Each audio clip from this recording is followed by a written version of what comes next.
또 하나 피부과에서 많이 물어보시는 게 있어요. 아까 말씀드린 대로 두드러기를 치료하거나 혈관염을 치료하거나 가려운 치료할 때 가장 많이 쓰는 약이 뭘까요? 항산화제 말고 스테로이드. 스테로이드가 면역을 억제하는데 내가 스테로이드를 먹고 있는데 백신을 맞아도 되나요? 라는 질문을 많이 받아요. 아, 그렇겠네요. 피부과에서 많이 쓰는 약 중에 면역 억제제, 사이클로스포린, MTX 이게 네, 아토피나 네, 네. 건선 때 되게 많이 쓰는 약이니까 네. 그거 맞는 사람은 어떻게 해요? 오.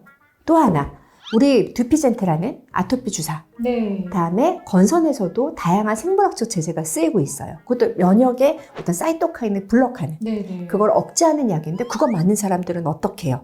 아, 이거 진짜 궁금할 것 네. 같아요. 그래서 이런 고민들이 우리만 있는 게 아닌 거예요. 네. 그래서 미국 피부과학계에서 다 모였나 봐요. 그래서 결론은 특히 두피젠트라는 우리 그 아토피 네, 생물학적 제제, 그다음에 건선 제제, 그다음에 졸레어라고 두드러기, 특발성 두드러기 때 쓰는 졸레어라는 세 가지는 영향이 좀 거의 없다. 아. 그러니까 끊지 않고 치료를 유지하면서 맞아라. 그리고 맞고 나서도 항체 형성이 거의 정상인하고 동일하기 때문에 걱정하지 말아라 라고 얘기를 합니다. 그래서 저희 보통 재질로실 보는 졸레어나 두피젠트 맞는 환자들은 스케줄하고 상관없이 저희가 백신을 다 투여를 했습니다. 네.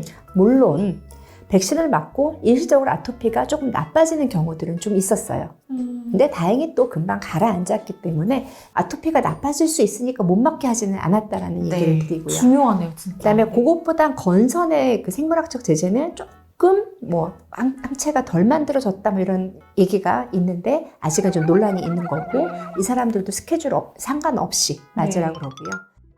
그 중간쯤 되는 게 스테로이드입니다. 네. 스테로이드는 용량에 따라 다르기 때문에 저희가 보통 피부과에서 쓰는 거는 한 10ml 정도밖에 안 돼요. 네. 5ml에서 10ml 정도에서 한 이틀 끊고 뭐 2, 3일 끊고 뭐 써도 되고 실은 쓰면서 가도 괜찮아요. 왜냐하면 어차피 백신 맞고 나서 우리가 이상 반응이 너무 피부에 있을 때는 급하면 스테로이드 쓸 거거든요. 네. 네, 그렇기 때문에 스테로이드 쓰는 사람들이 너무 걱정할 필요는 없고 특히 걱정 안 하셔도 되는 분, 바르는 분들. 아, 네, 아유, 먹는 거 말고 상관없어요. 바르는 거. 그래서 그분들은 걱정 없이 쓰시고요. 조금 더 고민되는 게 사이클로스포린이나 MTX 쓰시는 분들. MTX가 조금 더 면역력을 저하하기 때문에 네, 그래서 MTX 쓴 사람들은 좀 많이 끊어라. 그리고 그냥 영어 표현대로 하면 일시적으로 끊는 것을 권유한다. 일시적으로다 며칠인지 얘기는 안 해줬어요.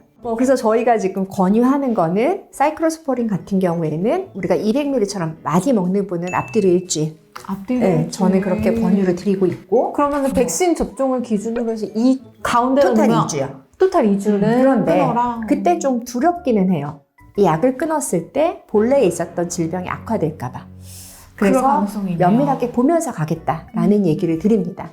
MTX는 조금 더 긴 기간을 끊어라 라는 얘기를 하는데 실은 저는 MTX 환자가 많지가 않아서 네. 사이클로스포린 위주로 하고요. 네. 사이클로스포린이 200ml까지도 안 쓰고 뭐 25, 50, 100 이 정도 쓰는 환자들은 조금 더 짧은 기간에 끊으라는 얘기를 합니다. 네. 특히 이제 성인의 아직 아토피가 아니고 그럼에도 불구하고 사이클로스포린 먹는 학생들이 있어요. 네, 네. 특히 고3 친구들이 이번에 맞았을 때 3, 4일 정도 끊고 맞으라고 얘기를 했었습니다. 결론을 드리면 두피젠트나 졸레어 맞는 환자들은 뭐 별 상관없이 네. 보고 있고 MTX 같은 약을 쓴 사람들은 조금 더 주의. 조금 더 주의. 그 중간 정도 사이클로스포린 스테로이드 정도. 네. 그다음에 건선 생물학적 제제. 피부과 영역에서 보는 다른 질환에 대해서는 제가 오늘 언급하기는 좀 어렵지만 저희가 흔히 만나는 피부과 환자들이 면역을 건드리는 약을 썼을 때 백신을 어떻게 할까라는 권고를 이렇게 정리드립니다.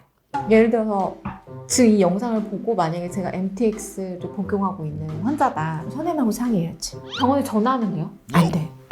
또 진료를 받을까요? 왜냐하면 자 여기서 제일 중요할 건 제가 이렇게 권고를 드리는 거는 그냥 권고이고요. 환자의 상태에 따라 얘를 못 끊을 때도 있어요. 그래서 전화를 해서 제가 MTX 먹고 있는데요. 일주일 끊으면 될까요? 그러면 네, 그럴 선생님은 없을 거예요.